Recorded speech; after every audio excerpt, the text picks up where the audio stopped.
Thank you for joining us for our live White House web chat about making college more affordable, also touching on the Student Aid and Fiscal Responsibility Act, SAFRA.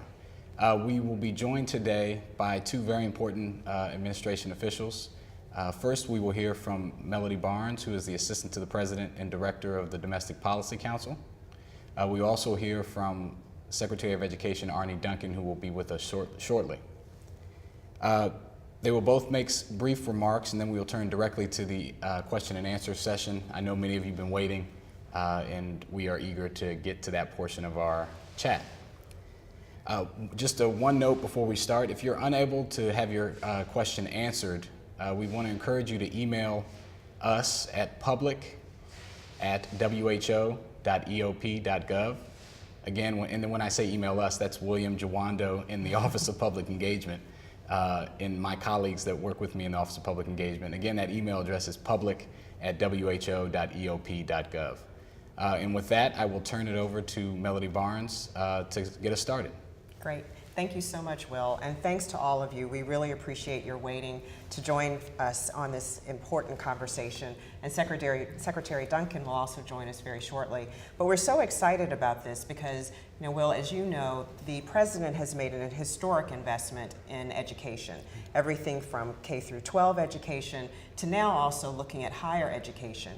He's also, in doing that, given us a very important aspirational goal. He wants to make sure that this country has the highest proportion of college graduates by the year 2020. So that's just in 10 years, and we know we have a lot of work to do. To get us to that goal, he also knows that we have to make higher education more accessible for people. We've already started doing that through the Pell Grant Awards. The maximum amount for Pell Grants has doubled just in the last year, in the first year of the Obama administration. But again, we want to do more. You were talking about SAFRA, the Student Aid and Fiscal Responsibility Act. That's a bill that has passed the House of Representatives and is now waiting for action in the Senate. That is a critical bill. One of the things that it does on the front end is make sure that we're educating our youngest citizens, that we're educating small children, even those before 4 or 5, we're talking 0 to 3 education. But on the other end of the spectrum, it makes sure that we are doing the best for students who want to go to college, to a 4-year or a 2-year institution. So again, we continue the work that we've already started on the Pell Grants by making sure that the Pell Grant program is secure, making sure that the cost of the amount of the maximum Pell Grant keeps pace with inflation. But then on top of that, we also include an access and completion fund. We want to make sure that students who start college are able to complete their college education, so we provide supports and incentives to institutions to make sure that that happens. We also expand the low-cost Perkins loan program. As many of you probably know, the cost of a regular loan can sometimes be around 10% or even more. The Perkins loan program offers loans of about 5%, so that makes it easier for students who've got to make sure that they fill the gap in what loans can do for them so they can complete their education. We do all of this and pay for it by going from a subsidized loan program to a direct lending program. And in fact, because we go to direct lending, which is more efficient, actually saves the taxpayers money because we are no longer providing subsidies to do what the government can do more efficiently and effectively. By doing that, we actually save about $87 billion. So the things that I've just talked about, early education, to Pell Grants, to the Perkins loan program, to making sure that we've got the Access and Completion Fund in place, and our work with community colleges, all that is paid for by going to direct lending. So we think that this is a smart use of the money, a great investment for the money, and something that we can do to help all of our students and make sure that we meet the President's goal of the highest proportion of college graduates by the year 2020. Well, thank you for that. And with that, we'd like to welcome the Secretary of Education, Arne Duncan. Thank you for joining us, sir. Good afternoon. Good afternoon. We just got started, and if you want to say a couple things before we move to the question and answer session, that would be great. I'll be very quick, and I apologize for being late, but my only excuse is I was just meeting with 4 senators working on this bill. I think we made some progress. But I think Melody summed it up perfectly. This is just this once-in-a-lifetime opportunity to dramatically increase money, put billions of dollars behind college students who are working hard, as much almost $10 billion for early childhood education, and to do all this without going back to taxpayers for a dime, simply by stopping subsidizing banks and putting the money into students. So it's a phenomenal opportunity. The President, the White House, the House of Representatives have provided great leadership. We're very hopeful that the senators will do the same, and that was the purpose of my meeting this afternoon. We've also seen great support at the grassroots level. We've seen some very strong editorials around the country over the past few weeks, and this is simply the right thing to do, and we're very, very hopeful this will happen. The time of going to college has never been so important. It's never been so expensive, and as all of you know, our American families haven't been in this kind of financial duress in a long time. So any chance we have to put more money behind making a college dream a reality, we're committed to doing that. This gives us a once-in-a-lifetime opportunity. Thank you, Secretary Duncan. And with that, we'll move to our questions. There's a lot of questions on here, so we'll try to get to as many as possible. Again, if we don't, please email us at public@who.eop.gov. And with that, the first question is from Lori McDonald, whose son is a sophomore in college, and his dad has been laid off in September, and he doesn't know how they're going to pay for next year's tuition. They're already maxed out on their student loans. I'm assuming they're talking about their federal student loans, and now due to unemployment, what in this bill will help them? And again, this bill would bring unprecedented resources to increase Pell Grants, to increase Perkins loans, and to increase tuition tax credits. So billions of dollars. And what we've also tried to do, and it's already in place, is we've really tried to empower financial aid officers at the local school level. So when family situations change, mom or dad gets laid off, or 50% cut in income or something like that, we absolutely encourage students to go talk to their financial aid officers, and those financial aid officers have the power and the ability to adjust what those students can receive. And so having those conversations now in real time will be very, very important, not just for the rest of this school year, but going into the fall as well.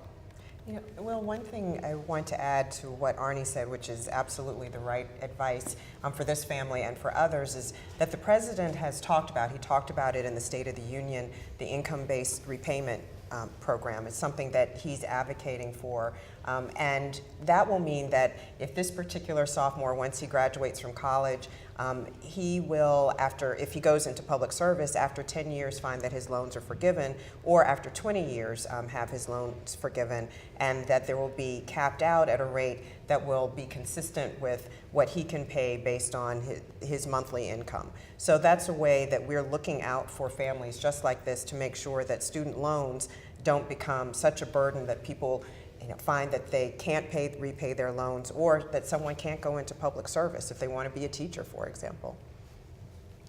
Our next question is from Nicole Zada, and who is asking what are the options for an adult who's working a full-time job and would like to continue their education, especially single mothers. She's almost finished with her associate's degree, and doesn't think that's going to get her very far in this economy. What are her options, and how will this help her accomplish her goals? Well, one piece of this is a huge investment in community colleges, and we think whether it's 18-year-olds or 28-year-olds or 58-year-olds going back to school to retrain and retool in healthcare jobs and technology jobs and green energy jobs, we think community colleges have been this real underutilized gem along the education continuum. And so again, as part of this higher ed bill, the SAFA bill, we want to put a huge amount of money behind community colleges so that folks can go back and get real jobs in real areas based upon their community's needs, where their job openings, to take that next step. So we want to have a huge push there. If she wants to go finish that associate's degree and then go to a four-year institution, again, all of this additional financial aid will help make that more affordable for her. Thank you, Secretary Duncan. Next question is from Octavia Coleman, who is asking what will be done to help historically black colleges and universities. As part of this bill, there's actually a record increase, $98 million going directly to HBCUs. It's so important that these institutions not just survive, but continue to thrive. Melody talked about the need for more teachers. We desperately need more African American and Latino teachers. I have a particular focus on getting more African American males into teaching. 2% of our teachers around the country are African American males. HBCUs happen to produce 50% of our nation's teachers. So we have to continue to support these institutions, both through direct funding, which is a piece of this, but also we anticipate over the next 10 years, in terms of, again, the additional Pell Grants going to HBCU students, about $3.2 billion in new resources going to support HBCU. So this is a huge piece of this overall strategy. Right. You know, one of the things, Arnie, you were just talking about Pell Grants and HBCUs. I found it interesting in some reading I was doing that the take-up rate for students going to HBCUs in this past year has increased from about 400 million to about 900 million. So we know the need is there. Students going to HBCUs can access these kinds of programs and to find them really, really beneficial so they can finish their college education. And the increase that we're making for HBCUs and other minority-serving institutions is, as Arnie said, historic and the increase he talked about sits on top of a 5% increase in the president's budget from last year. So these are institutions that we are strongly supporting. Thank you very much. Our next question is from Melissa Capella. I'm sorry if I mispronounced your name, Melissa. She says, I would never encourage my kids to go to college if they'd end up saddled with debt. It's a noose around your neck that you'll never get out of. How would either of you respond to this fear? Well, I can certainly empathize with that. I know when I was making the decision along with my parents to go to college, this was something we certainly talked about and affected the decisions that we made about college, and then also knowing I was going on to law school. I think this goes back to what we were just talking about a minute ago in terms of income-based repayment and ensuring that families, that students aren't saddled by loans for an extended period of time, and that that burden doesn't affect the kind of job that the student decides to take after they finish college or after they finish a graduate school program. So again, the Vice President talked about this, the President talked about it in the State of the Union, but capping the loan repayment rate that a student, or the loan repayment amount that a student will owe, and ensuring after 10 years, if you're going into public service, that your loan rate amount will be forgiven, or after 20 years, if you're not going into public service. I think that takes a huge burden off the shoulders of families. Thank you very much. And some of you are asking how to ask questions on this Facebook that I'm monitoring. You ask on the Facebook chat as you're chatting, so I'm looking at your questions. So ask them right on there, and that's where I'm getting them from.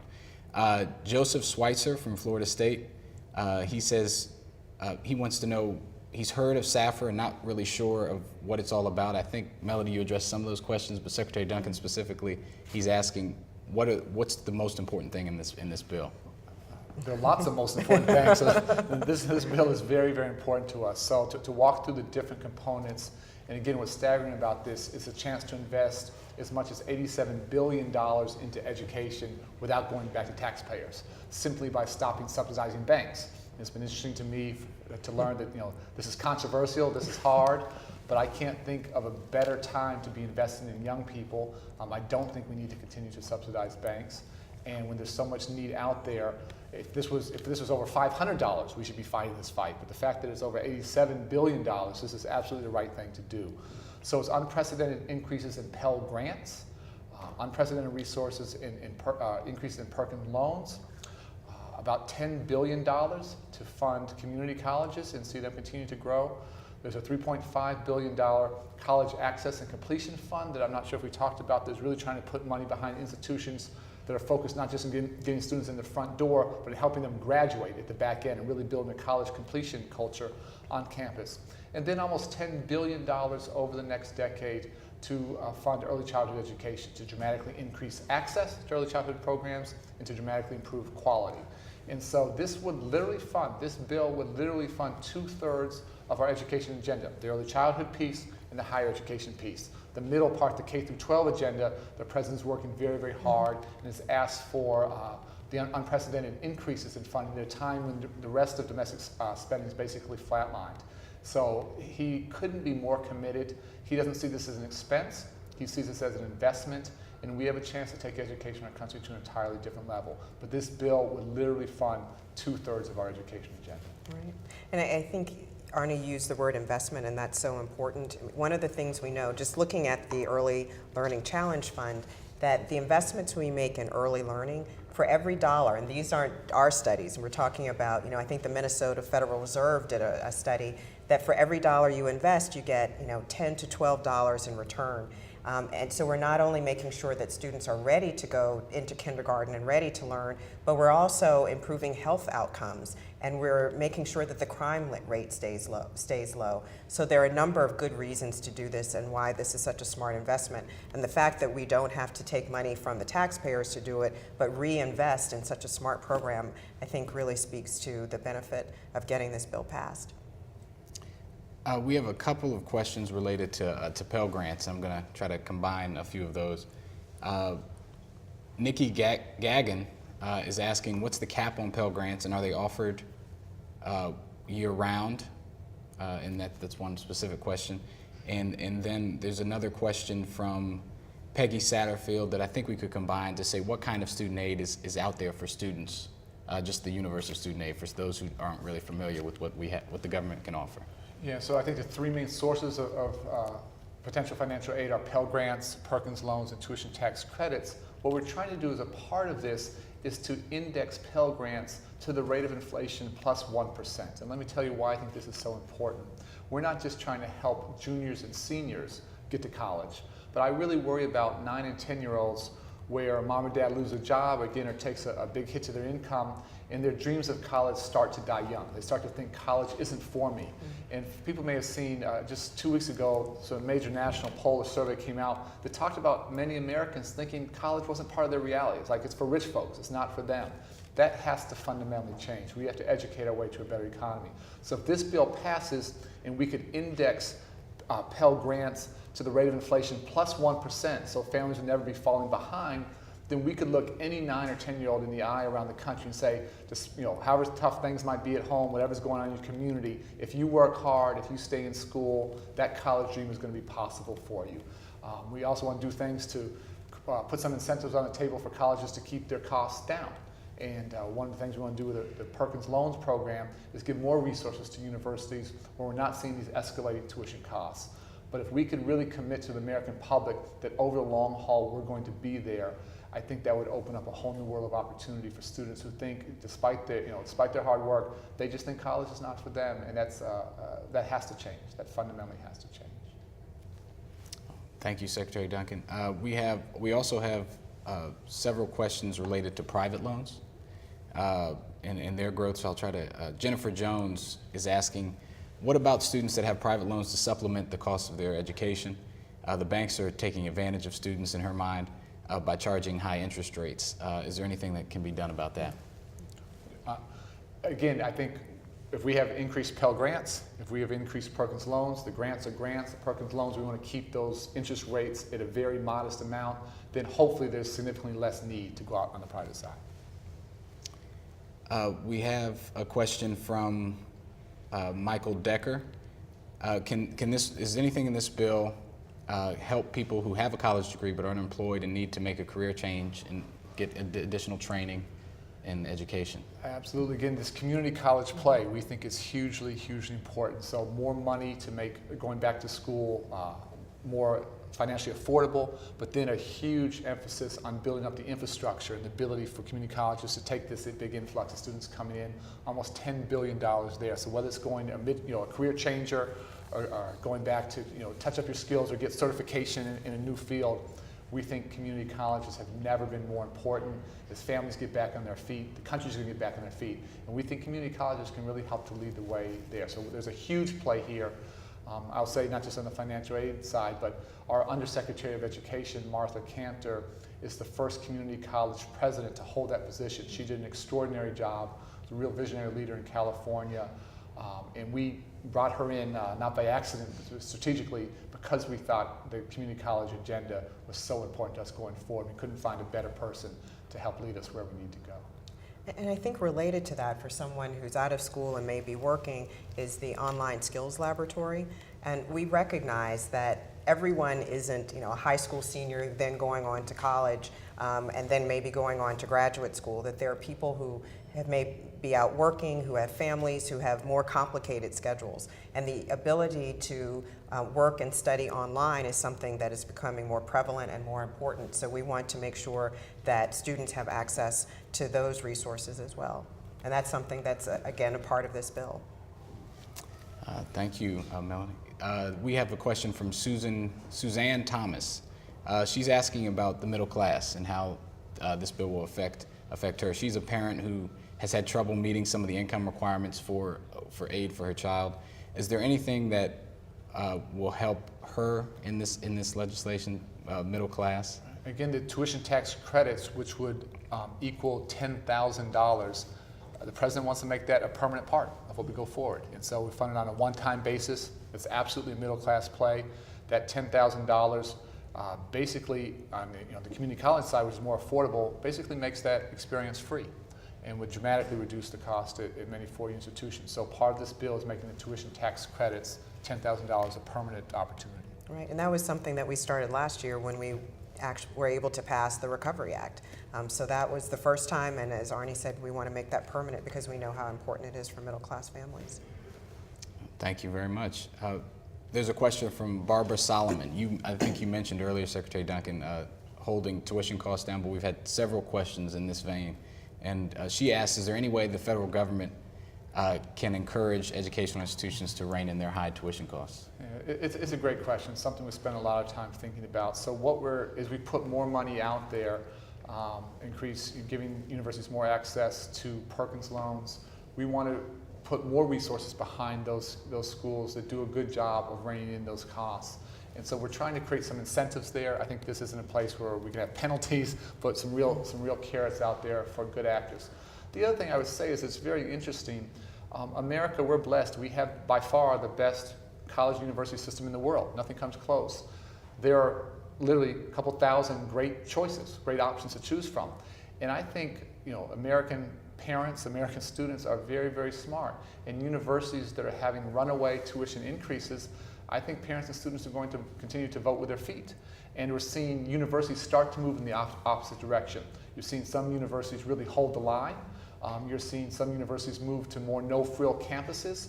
We're seeing some programs go from 4 years to 3 years. And so I think with the financial pressure that so many families are feeling, it's compelling universities that if they want to compete for students, they have to think very different ways. And I think over time, while we'll put some incentives on the table, want to continue to monitor this closely, the American public is going to vote with their feet. And those universities that are doing a great job of containing or even reducing costs, I think they're going to have many more students come to them, and they're going to be able to grow. And those universities where tuition increases are far in excess of the rate of inflation, I think they're going to struggle to find students over time. And I think that's a healthy competition. And again, I have great faith in students and families and parents to make good choices here. We also have several questions asking about disabled students. Is there anything in this legislation? Becky Green asks, she says, I'm a disabled student who's on a fixed income. It's hard for me and folks like me to avoid school. Is there any extra help or anything in this bill that would address that? Well, it's a great question. Again, if there's a fixed income or a limited income, we want, again, all these resources, increased Pell Grants, increased Perkins loans to go to families and individuals that need the most help. And so while there isn't a specific set aside in this bill for students with disabilities, families with financial challenges need additional help. That's precisely why we're pushing this so hard. Okay. Our next question is from Anthony Patterson, who brings up the dropout rate. I know you talked about access and completion earlier. He says that it's a big issue for students getting into college. What will this bill do about that? And another question from Kyle Shepard.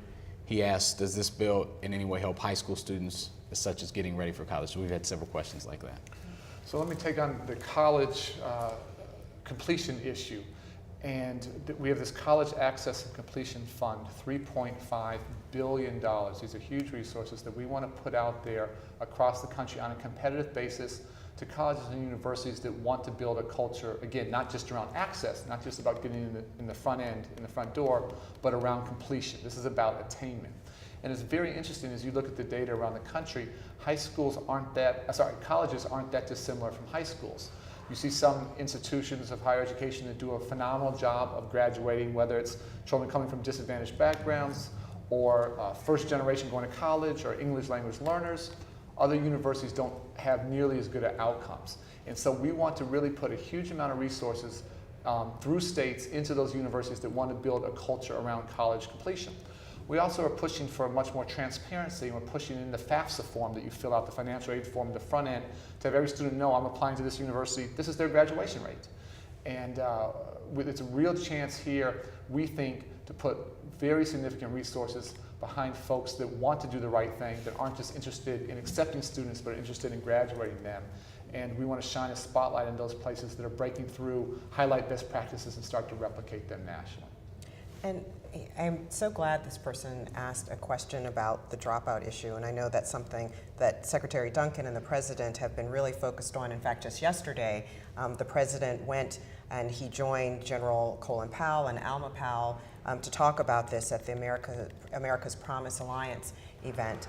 7,000 students a day drop out of high school. I mean, that's just a stunning number to me. That's 1.2 million students every year. And we realize, for all the reasons that we've been talking about this afternoon, that you've got to, if you have to finish college, and it's so important, I mean, finish high school and then go on to college, you have to be able to get through high school first. So we've put really important resources behind this, and in large part giving local districts, giving states the tools and resources they need to turn schools around. So the President talked about a school turnaround fund, and $3.5 billion that, again, came through the Recovery Act, but additional funds in our budget to make sure that we're working with and giving local districts the resources they need to take any number of about 4 different models, decide which one works best for them so that they can turn around their schools and make sure that students are graduating and not dropping out. And at the same time, there's also the Graduation Promise Fund, additional resources so we can make sure we have the right data and students and parents can see the red flags go up if someone looks like they're about to head off the wrong track. That we're meeting the needs of students and keeping them interested and engaged in school. And for those students who do drop out, trying to bring them back into the system and finding the right kind of school for them. And even for some, the opportunity to finish high school and at the same time get credits going towards college. So there are a number of different ways that we can work with parents and work with local school districts to make sure that students stay in school and that they finish high school and then can go on to college. Thank you, Melody. We have a couple of questions related to teachers, and Sherry Gay is asking, is there anything in this legislation for teacher loan forgiveness programs? Is there any modifications of past programs, and what are we doing to support teachers? I appreciate the opportunity. This is a huge deal for us, and I think Melody really nailed it earlier, that this income-based repayment, IBR, is hugely important.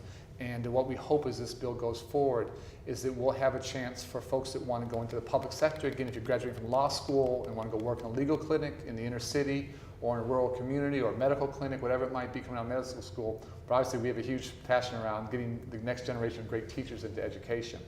It's an interesting time. While states are really struggling now financially, we're worried about teacher layoffs this next year. Over the long haul, over the next 5, 6, 8 years, we anticipate as many as 1 million teachers retiring in this country, about a third of the workforce. It's a huge turnover. It's the baby boomer generation moving on towards retirement. And so our ability to attract and retain great talent over that next 4, 5, 6, 8 years is literally going to shape public education in our country for the next 30 years. It's a generational shift. So many great people I've talked to historically would have loved to have gone and taught. That's where their heart was, that's where their passion was, but they were overwhelmed with loan repayments. They came out of college owing $60,000, $80,000, $100,000 in loans and simply couldn't follow their heart, couldn't follow their passion, and went on to do something else. With this income-based repayment, if we're able to reduce loan repayments each month to 10% of income, and then as Melody said, after 10 years of public service, goes to zero, any debt you still have, we think we can attract the hardest working, most committed college graduates into public education, and by doing that, really change education for a generation's country. So a huge, huge opportunity here. Income-based repayment is something folks need to watch very, very closely. And I know the President and you, Arnie, have consistently said that teachers and leaders in schools are one of the most important factors, if not the most important factor, for a student. And even outside this bill, work that we started last year based on the Recovery Act, focusing on recruiting, retaining, and supporting teachers and making sure that schools have the best teachers in place for their students. That's work that we started last year that we're continuing this year as we look at reauthorizing the Elementary and Secondary Education Act. Thank you very much. And you actually answered it. We had some questions on high student loan debt, and you kind of went into some of that. We have a question about textbooks. Nicole Zada is saying that textbook prices are too high, they're ridiculously priced, and you can't even sell them back to the college bookstore in some cases. Is there anything in this legislation or that either of you are doing to address that? I don't know if there's anything specifically in this legislation. This idea of open source textbooks is one that we have a lot of interest in.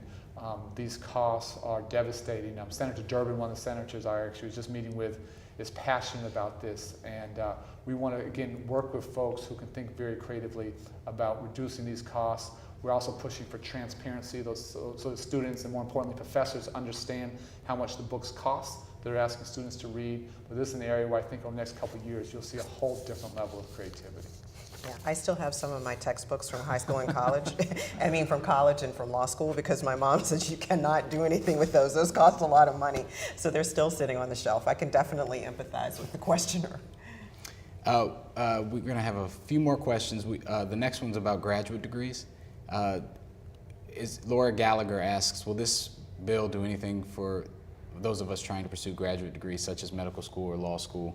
And if so, what? And again, the income-based repayment for that law school graduate, that medical school graduate, that the law school graduate, rather than taking the very lucrative private sector corporate job, wants to go work in a legal aid clinic in underserved communities. All of this money, this income-based repayment, would try and make that much more affordable for the law school graduate, that medical school graduate, again, or a graduate student in any other field. So how do we get great talent into the public sector? Teaching being one area, but the particular interest, but many other areas. Income-based repayment is designed to bring that great talent where we need it, as a country where we need it most. This is really a call to service, and we want to support folks that want to make a difference in the lives of others. Thank you very much. We have time for, I think, a couple more questions. Grant Walmer is asking, two more questions. Grant Walmer is asking, when you say take out the middleman, what do you mean by that? And then as an ancillary, if we could combine with that, since we're almost out of time, what information would you point students to? Deborah Banichow asks, where can we find out information about what kind of public aid is available to students? So the middleman and... Sure. Well, we've been talking about going from subsidized lending, banks originating loans and then the government subsidizing that and supporting the origination of those loans, to direct lending, which would mean that the U.S. Treasury would originate those loans, and then those loans would be serviced on a competitive basis by lenders. That's what we mean by taking out the middleman. What we know already, because there are a number of schools that have already gone to direct lending, is that this is something the government can do and can do extremely well. And why would we pay additional subsidies to banks for something that we can already do when we can take those funds, $87 billion in this case, and invest them to make sure that more students have access to college and that they have better services once they go to college? And on how to get more information, feel free to visit our website, the Department of Education website, and we have all this laid out. And we're going to continue. We're very hopeful this bill will pass, and if this bill passes, again, it's a huge number of new opportunities. We'll make sure we're constantly updating that website so that folks have the latest information of what's available to them. And with that, we will end our web chat, and I want to thank Secretary Duncan and Melody Barnes, the director of our Domestic Policy Council, for their time, and thank you all for participating. Again, if you have any questions that were not answered, please email us at public@who.eop.gov. Actually, I could add just one thing. Yes. If you're on Facebook or Twitter or LinkedIn, we would really be interested in hearing from you on the question, what does a 21st century education mean to you? And we'll be looking at your answers and putting those on our blog. So please answer the question for us. What does a 21st century education mean to you? All right, with that, we'll end. Thank you.